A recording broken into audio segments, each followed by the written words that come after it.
Captain America throws his mighty shield, all those who choose to oppose his shield must yield. If he's led to a fight and a duel is due, then the red and the white and the blue come through when Captain America throws his mighty shield.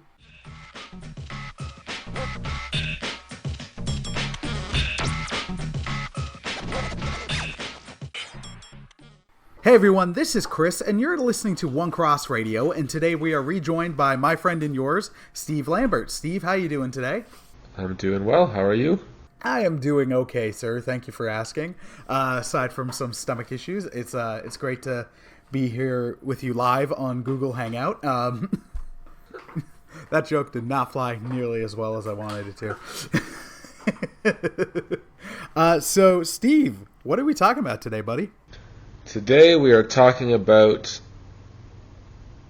the meaning of life and the best spaghetti recipes that we've ever tasted.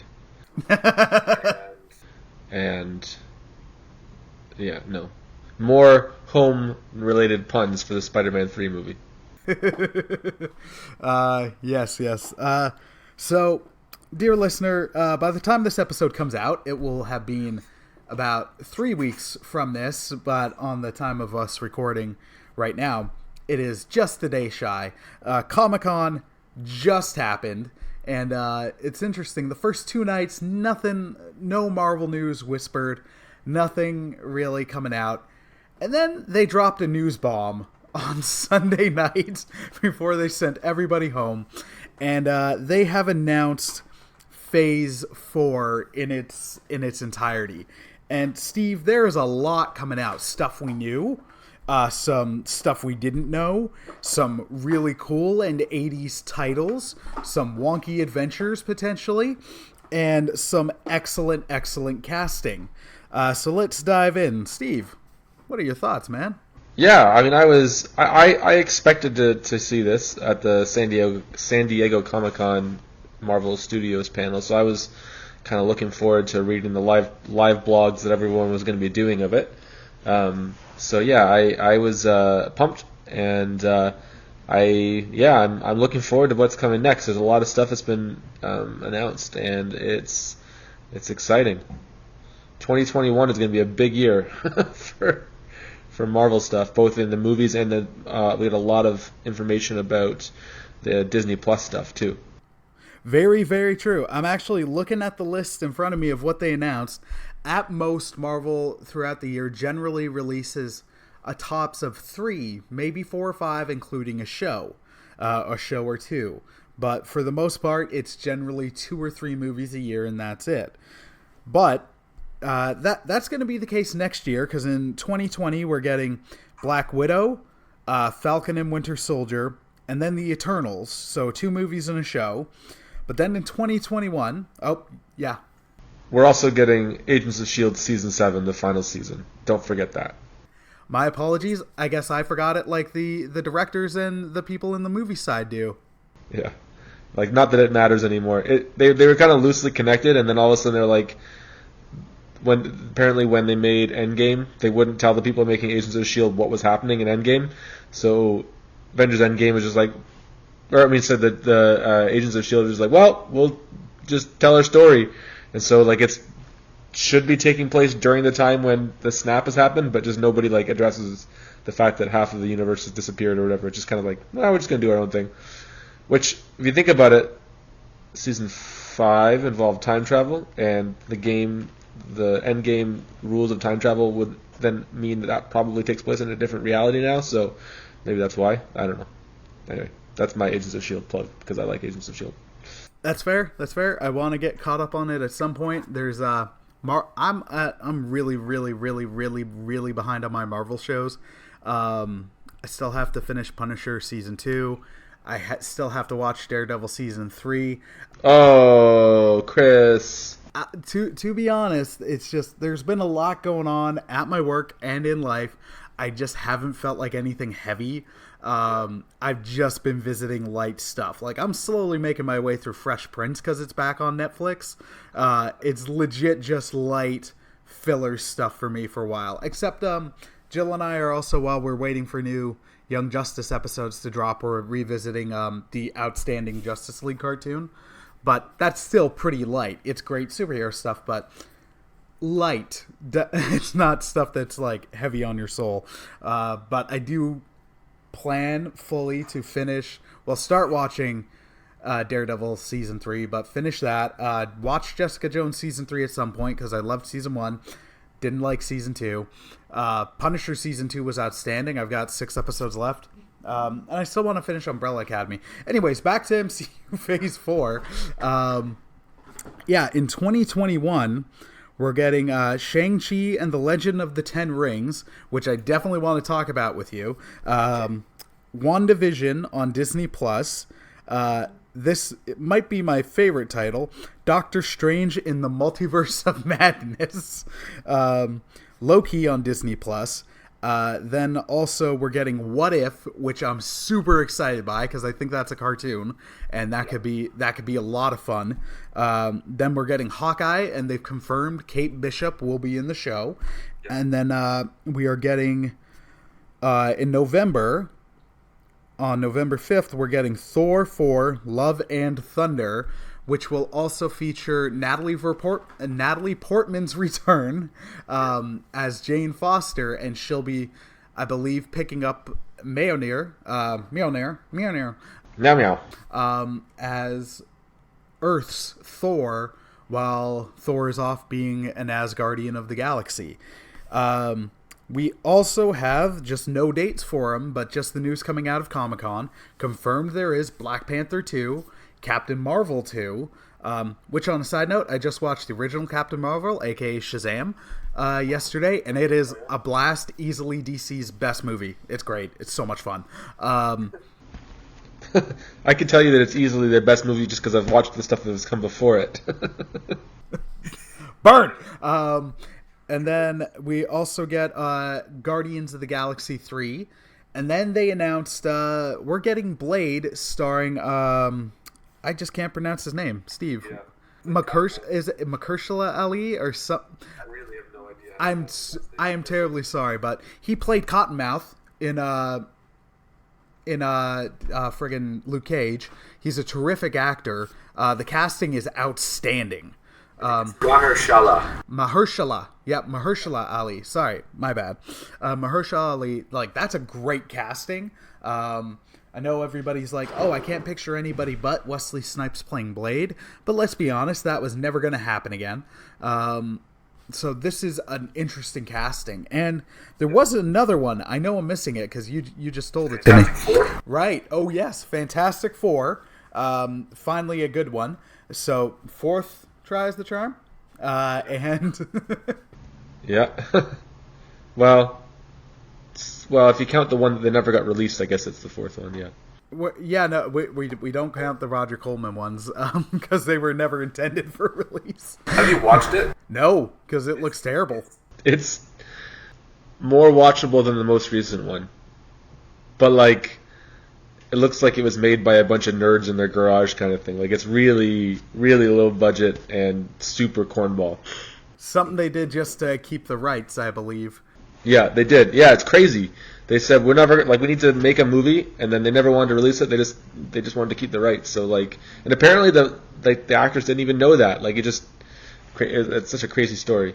But that'll be for another episode later. And then also they've announced that at some point the mutants will be coming in. So a lot of Marvel news came out in a short amount of time. It sent internet. Yeah. So one thing that I think we should say is that he didn't say the word X-Men, right? He just said mutants. So I don't know if that means anything. It could mean, Deadpool. It could mean a mutant will show up in one of the other movies, or it could mean, another Wolverine standalone movie, or it could mean, whatever. Like it may not mean we're gonna get an X-Men movie.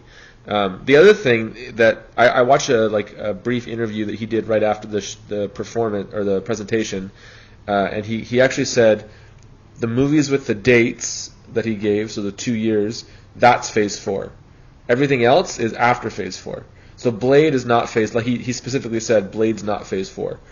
And he also said, what he's given with the dates, is it's the entire Phase 4 as it stands right now, and things could still change, as it did last time when they did that big Comic-Con announcement and things got shuffled around a little bit. So my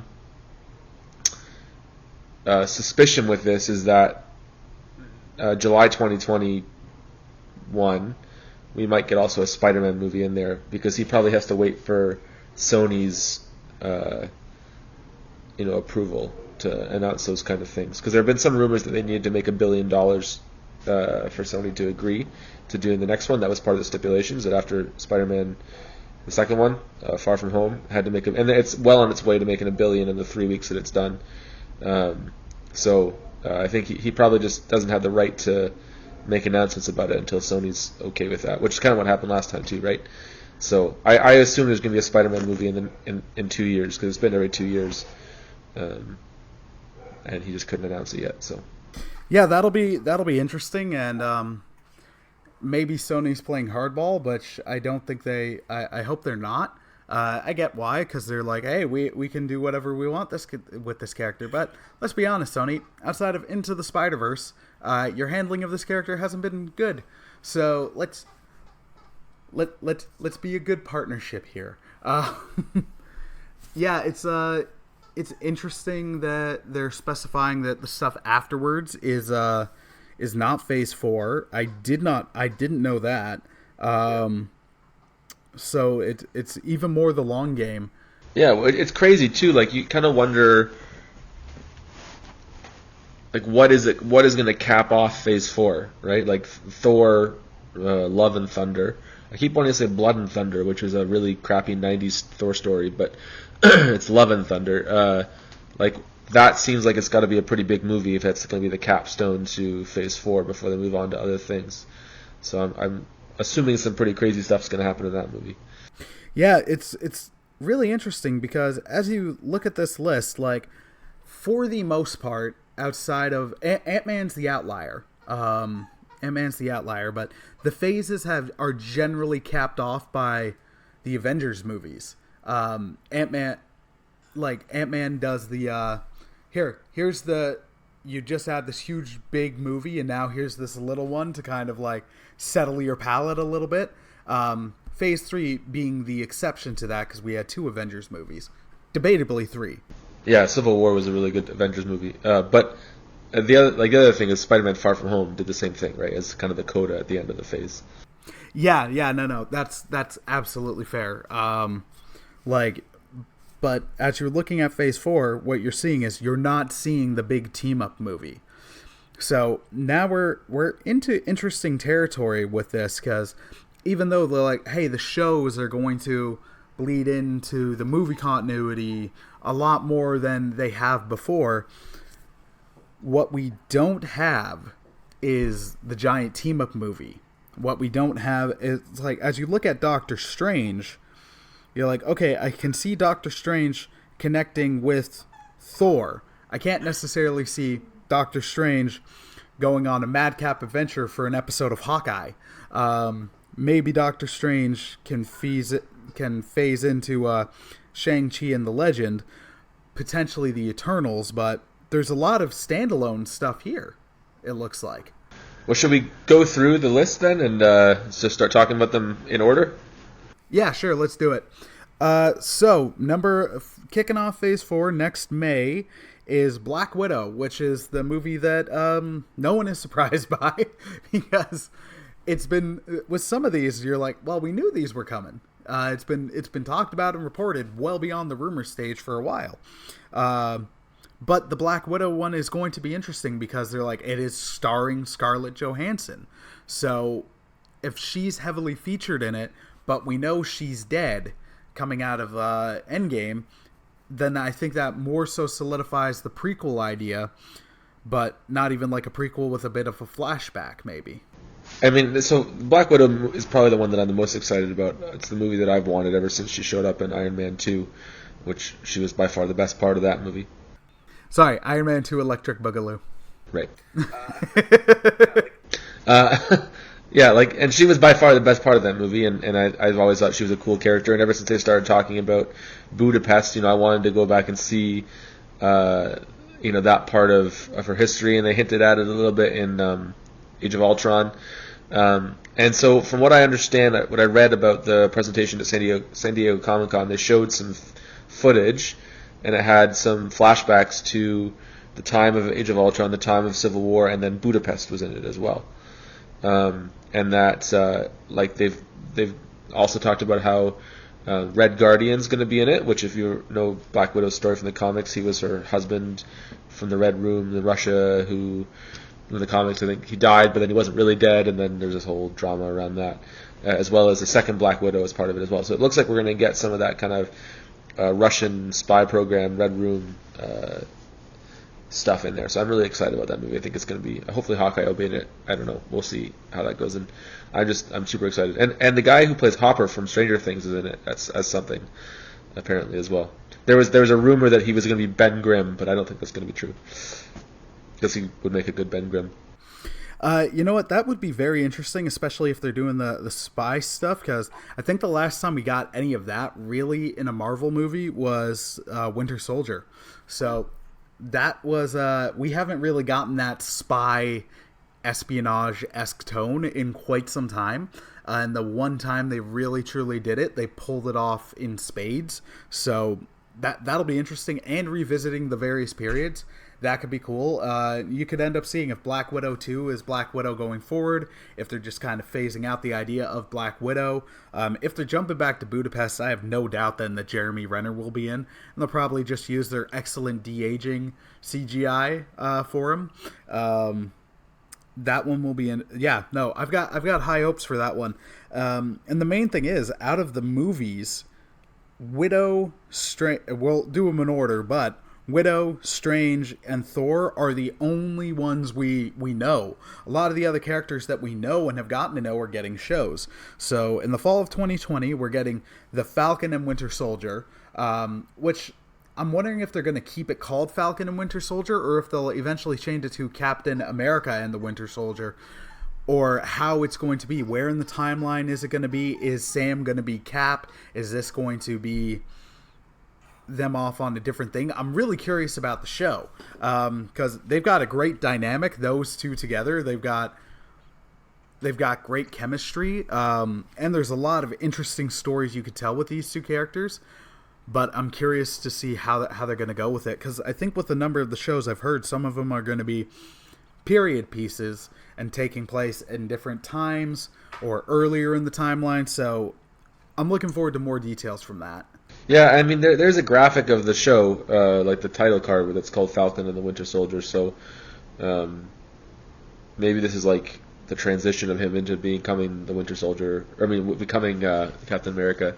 But yeah, I don't know. They could always change it too. I'm excited because it's been reported that Daniel Bruhl's coming back as Baron Zemo, and he's going to have a comic accurate costume, so the weird purple mask thing, and that Sharon Carter's going to be in it as well. And so that's. I mean, I'm just excited. It sounds like more of what made Civil War and Winter Soldier great, plus kind of the buddy cop love-hate relationship between the two of them. So that's cool. And then up in November, we've got the Eternals, which I'll be honest, I don't know much about the Eternals. And then when I heard the casting, I was like, what? I'll be honest, I'm not an Angelina Jolie fan by any means. So her being in the movie, I'm like, what? Where? All right. So I got no real clue about these characters. So Steve, I'm going to hand this part over to you, man. Cool. I haven't read much Eternals. I've read, so there's a more recent series, several more recent series, but one of the ones was written by Neil Gaiman. I read a little while ago, illustrated by John Romita Jr. It's a really cool book. And then I went back, and because they've been talking about this was another one that wasn't really a surprise. Marvel Comics Unlimited, which I subscribed to, had a spotlight on the Eternals a while back, and so Jack Kirby wrote and drew this back in the 70s. And so basically the idea is there's this race of sort of semi-immortal beings that have been on Earth for a millennium, and they're kind of the background behind all of the god myths of, so for example, there's a really fast one who goes by Mark Curry, and he's like Mercury. And so like different things like that. And then Cersei is one of them. So she became an Avenger in the comics for a while, but she's the one that turned Jason and the Argonauts, some of the men, into pigs in that the Iliad, or one of those Homer stories. So it's kind of just like one of Marvel's mythic type things, sort of similar to Thor or Hercules or all those other ones. But it's also really important because it's where Jack Kirby debuted the Celestials, which are the giant sort of space god, kind of similar to Galactus-looking things, but they don't have faces. And we've seen kind of glimpses of them in Guardians of the Galaxy and stuff. And I think maybe Thor, the Dark World. When they talked about the Infinity Gems in a couple of the movies in the previous phases, and they showed pictures of them. So they're gonna, I'm sure, be part of that because they're a big part of their mythos. There's also the idea is that the Celestials came to Earth and they seeded life on Earth and then experimented with it a little bit. And so you have the regular human race. I think possibly mutants came out of that as well. Maybe, I can't remember. But I know that the Eternals, and then there's another race called the Deviants, who were kind of like the opposite of the Eternals, where all the demon mythology comes from, and they live in a sunken city that's sort of like Atlantis, but it's like Lemuria, the other sunken city. Endgame talked about some seismic activity under the ocean, and everyone sort of assumed that was Namor, but it might actually be the Lemurians for that as well. So there's a lot of potential, and this is going to be a really epic, grand movie. It's potentially we're going to go back into the prehistory of the Marvel Universe and look at how all this kind of sort of came together and how it's going to affect other things as well. All right, well, thank you for sharing that with me, Steve, because like I said, I had next to no idea about these guys. That does make me a little bit more interested in the movie. As you were talking about the underwater activity, I was like, oh man, does this mean they're bringing Namor in? I'm just not a Namor guy. I've always preferred Aquaman. He doesn't have weird wings on his feet, so I'm more in for that. After the Eternals, we're on a 4-month break, or 4 months and 6 days, because then on February 12th, after November 6th, we are getting Shang-Chi and the Legend of the Ten Rings.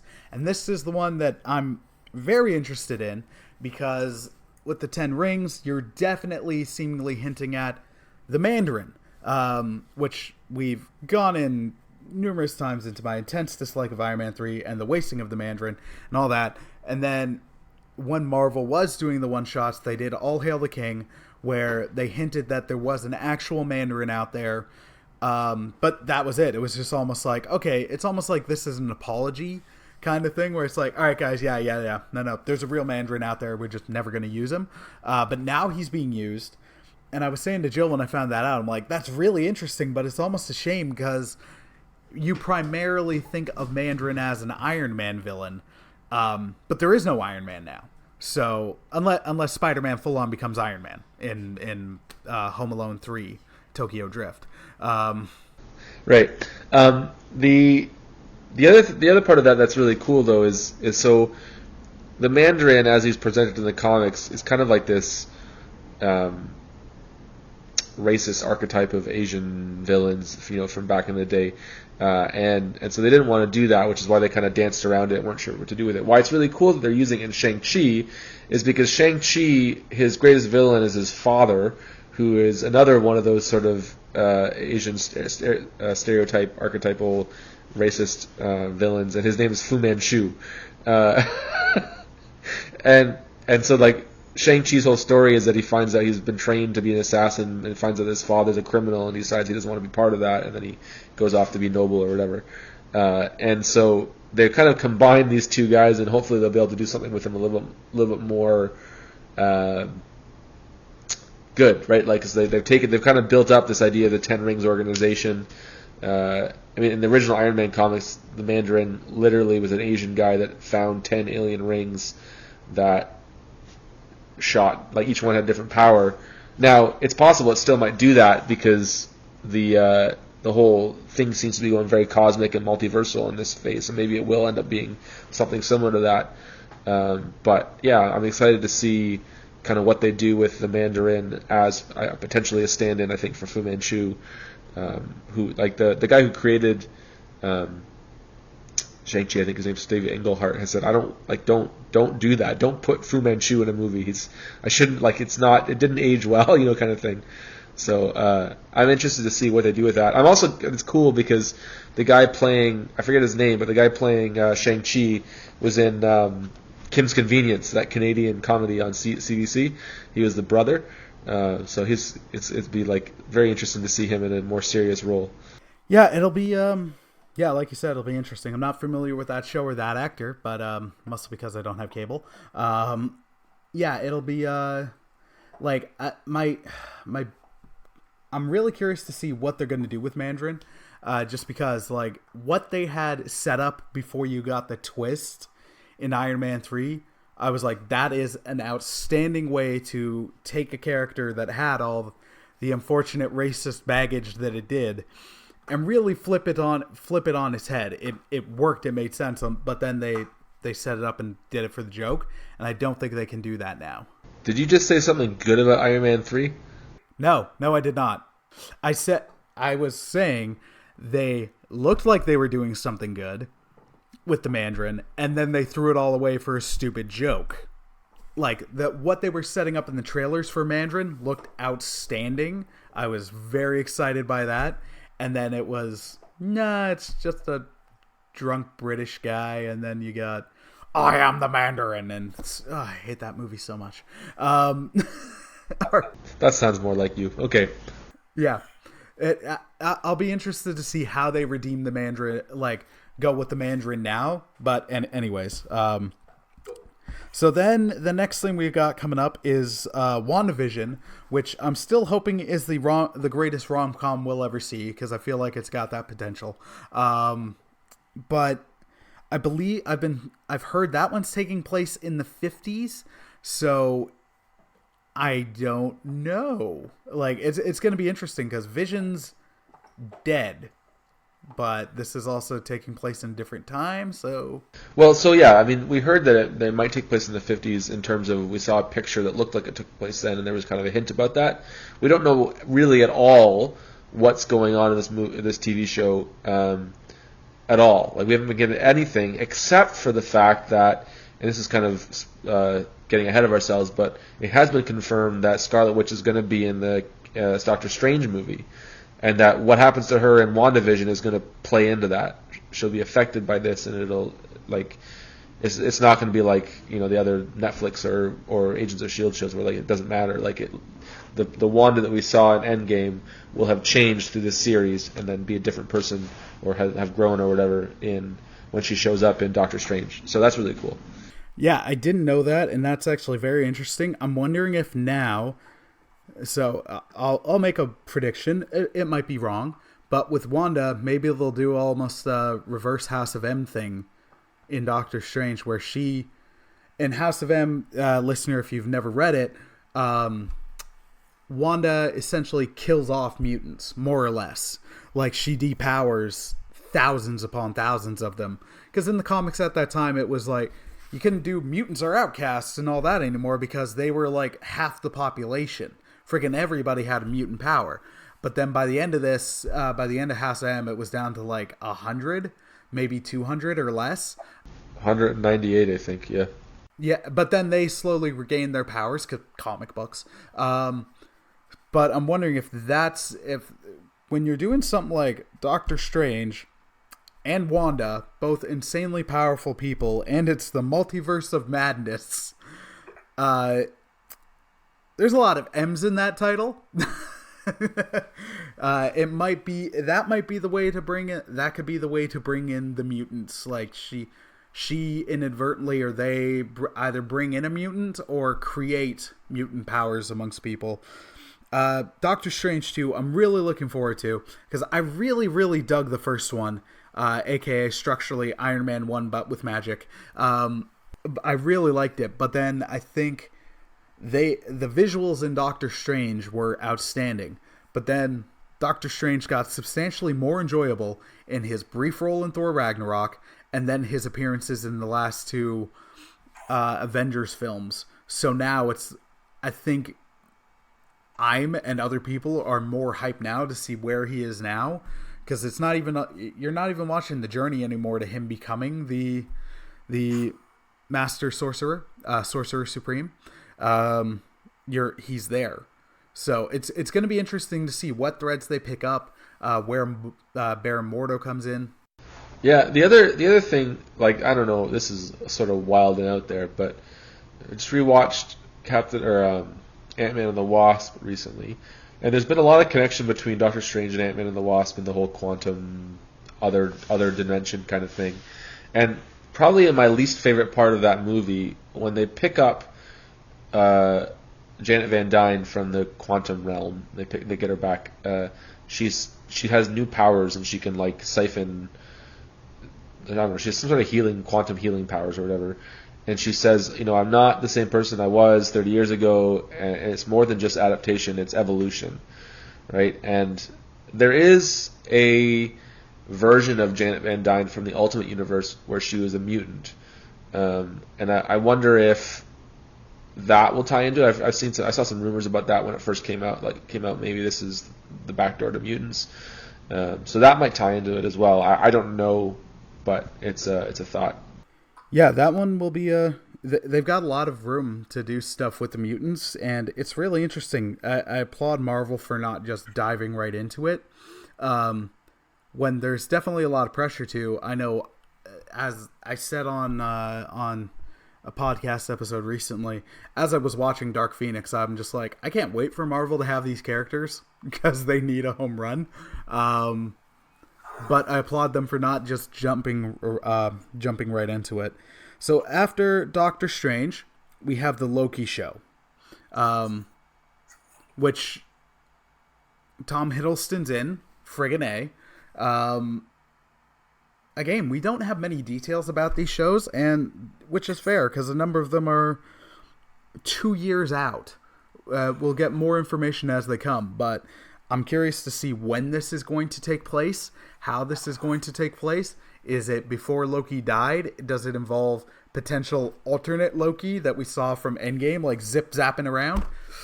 Yeah, they did, I think, confirm that it's going to be that Loki, the one that escaped with the Tesseract. So I just reading some of those live blogs, I think I saw that comment in there. So you clearly did a lot more homework for this than I did. I just I followed the news as it was dropping on Instagram, and I was like, what?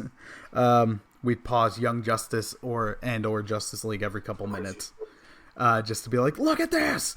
All right, so then the one after that is the one that's going to have the least barring on continuity, but the one it's up there in my excitement levels just because of the absurdity factor that could be so much fun.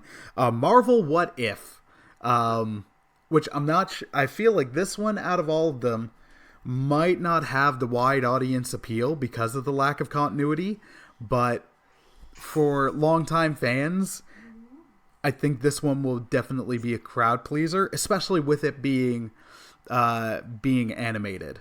Yeah, and I think what's interesting about it, like I thought that it wasn't going to be an MCU show when I first heard about it. Like, 'cause again, these things they're being confirmed, but they've been talked about for a while. So I was interested to see that it is part of the MCU, and the fact that it's coming out, close to the Doctor Strange in the Multiverse of Madness, makes me wonder if there's going to be a connection there at all. They did talk about how it's going to have the Watcher as, like, just like the old What If comics. The What If comics, in case you're not sure, you don't know what they are, listener, is comics that they used to do in the 70s, and they've done them a couple times where the Watcher would say, hey, there's many different universes out there that are very similar to our own, but with small differences. So here's one where Uncle Ben lived, and here's one where, Flash Thompson got bit by the spider, and here's one where, I don't know, all I can think of are Spider-Man examples. Here's one where Spider-Man had a daughter, which led into the Spider-Girl. So it's going to have, I think, a similar format to that. The Watcher is going to introduce these alternate timelines. There's been teases of Marvel Zombies in there. Captain Britain and who's also a very multiversal character, and different things like that. So yeah, that'll be very interesting. Yeah, and I think the way you can tie it into the MCU is it could easily be like the Watcher being like, well, what if this happened? And then you get the voice actors, like the voices are like actors who have played the characters or something. And then you make the cartoon characters look like they did in the movie, where it's tied into there, where it's like, hey, it's based on MCU continuity, but it doesn't influence MCU continuity. That one that one I'm very, very excited for, because the absurd factor could be quite entertaining. After that, we've got Hawkeye coming in fall 2021. Like we said, it's also going to introduce Kate Bishop, which it's going to be interesting to see how the shows inform the movies, because Phase 5 is looking quite small in comparison to Phase 4, so maybe Phase 5 will have some fallout from these shows, because even as you said earlier, WandaVision will impact Wanda when she's in Doctor Strange, so maybe Hawkeye, going forward, Kate Bishop will show up in the movies proper. Right, and there's been all that speculation about a Young Avengers being set up. So Kate Bishop is in it, and then Cassie Lang is a teenager now. She's Stature in the comics, and she's one of the Young Avengers. There's that kid from Iron Man 3 who was at the funeral of Tony Stark. Spoilers. And he might be a stand-in for Iron Lad, although that's not who he was in the comics. But so there's a potential that could lead somewhere as well. Yeah, it's going to be really interesting to see what Marvel does going. I almost said phase forward, but I meant going forward. And then the final thing that we alluded to earlier, that's wrapping up Phase 4, is Thor 4: Love and Thunder, which is just such an odd, but I feel like 80s title. Taika Waititi is returning to direct. So you're getting the winning team from Thor Ragnarok back. So it'll be really interesting to see what happens with that one. Yeah, and I mean, I wonder if it's going to have Chris Hemsworth in it. Is he even going to be in the movie? Because he might be. Yeah. It's announced he's in. Oh, is it? Oh, okay. Yeah. I hadn't seen that. So have you read the Jason Aaron run where Jane Foster becomes Thor? No, I haven't gotten there yet, but I've heard really good things. Yeah, I've read some of it. I'm still working my way through it, and I really enjoy it. I think it's really interesting.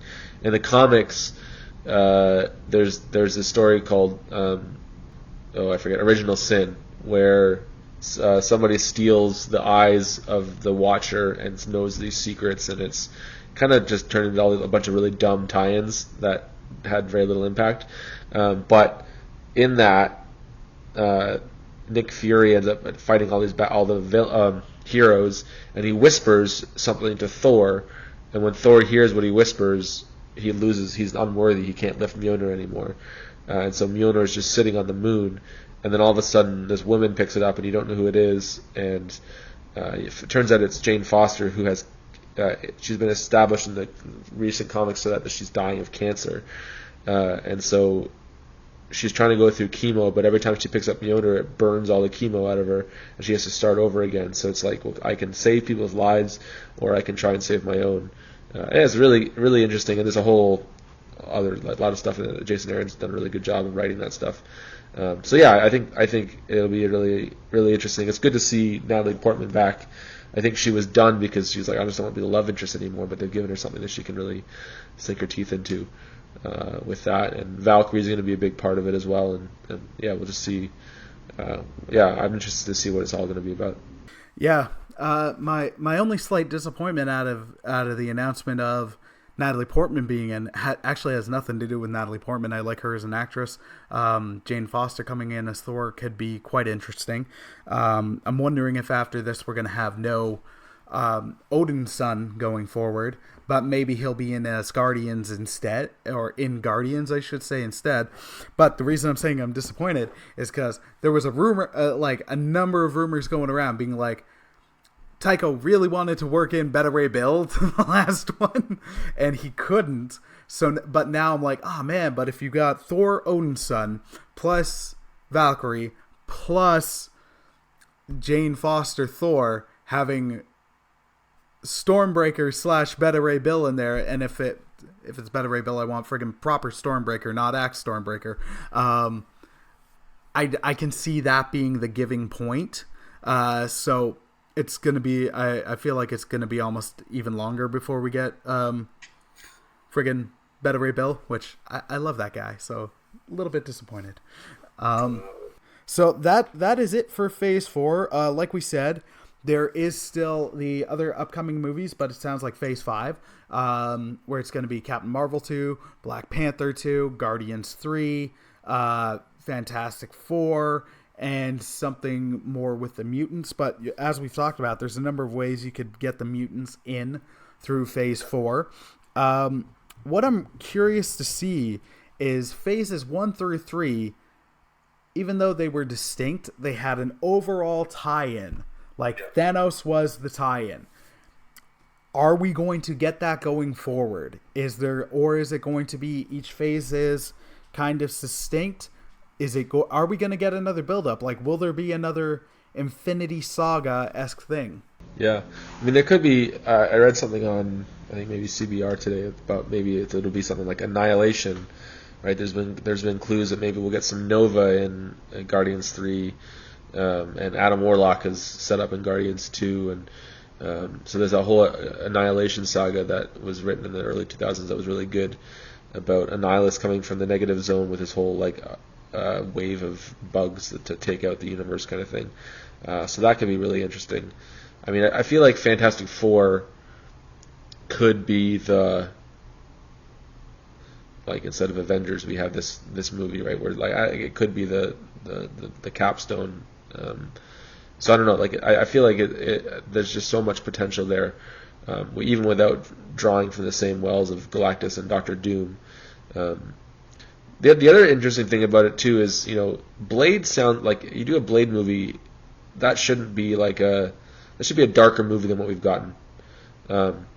We should, if we get a Blade movie, that should be darker than some of the stuff that we've gotten before.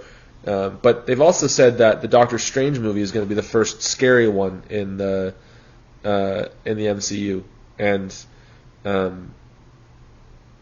it's going to be like a PG-13 kind of horror type thing. So it'd be interesting to see, how far down that well they go with Doctor Strange, and then if where Blade is with it as well. I don't think we'll get an R-rated movie with Blade, but I can't imagine it's going to be like light and jokey like Spider-Man or Iron Man.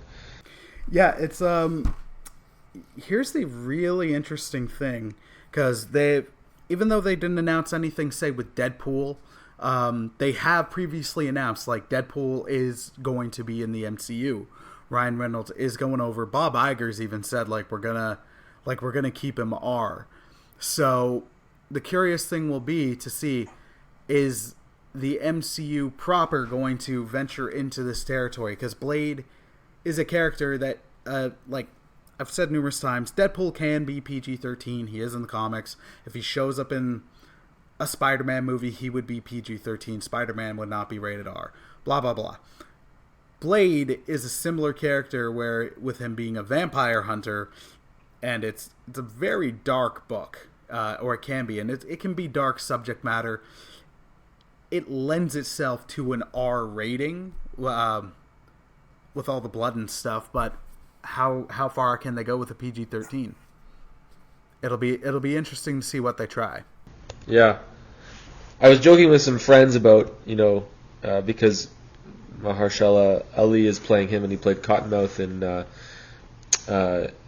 Luke Cage, that they could combine the two characters and have a more soft origin. So the origin of Blade in the comics is that his mother was bitten by a vampire while she was pregnant with him, and so he was born with all the strengths of a vampire, but none of the weaknesses, except that he wants to drink human blood. And so he goes to try and find the vampire that killed his mother. So that's pretty dark. But what if it was just Cottonmouth is in his office reading Twilight when his sister comes in and throws him out of the window, and he lands on a half-finished Bloody Mary on the bar, and so because he dies like that, he comes back as a vampire. But he was Team Jacob, and he's a glass half full kind of, or glass half empty kind of guy. So instead of joining the vampires, he decides to hunt him. And that's just more light, friendly, family friendly kind of story. And it keeps the continuity together, and everyone's happy. Everyone's happy. Except that the interview I saw with Feige, he said, no, there's no connection. Someone legitimately asked him, is there a connection between Cottonmouth and Blade? And he's like, no. Just like that, no. Netflix doesn't count. That might be the best potential origin I've heard. I demand it, Feige. It must happen. In the What If show. Yeah, in the What If show. Yeah, that's how you do it. Yeah, I'm really interested to see where they go. With Fantastic Four, when they do bust it out, I hope they don't jump straight to Doom or Galactus, but let's be honest, we need friggin' Doom, we need friggin' Galactus, do them right, bring them in, because Doom is an Avengers-level villain by himself, or he can be. You and I have also talked about, he would be great as a villain for a Doctor Strange. Heck, coming off of Spider-Man, if they hadn't killed Mysterio, if they don't figure out a way to be like he's still around, Mysterio could be an interesting character as like a subservient. If they ever do like a Marvel version of, well they did. I was about to say Legion of Doom, the Sinister Six. If they ever bring him back, visually he'd be interesting up against the Doctor Strange. Just personal thought. But Galactus to me seems like a big obvious guy for one of these phases going forward. The only wish I have with that is that Squirrel Girl defeats him by showing him a planet that is filled entirely of nuts, so he doesn't have to eat Earth, as she did in one of the Unbeatable Squirrel Girl comics, and it was hilarious. Tell you, Steve, Squirrel Girl's awesome. Give her a shot. Yeah, so I think that about does it, man. Yeah, it does. Awesome. All right, well, Steve, thank you for joining us and explaining some things that, well, heck, I didn't know, and also sharing your thoughts. I always appreciate it. Dear listener, thank you for listening. I hope you enjoyed today's episode of One Cross Radio and that you got some enjoyment out of listening to me and Steve. Steve, any final thoughts? Nope. I got nothing. We talked this one out. I'm always happy to come and mansplain about comics, though. All right, well, dear listener, thank you for listening. Hope you enjoyed. Please keep both Steve and I in your prayers, and thank you for listening and supporting the show. Have a wonderful day, and God bless, my friends. Take care. See ya. Peace.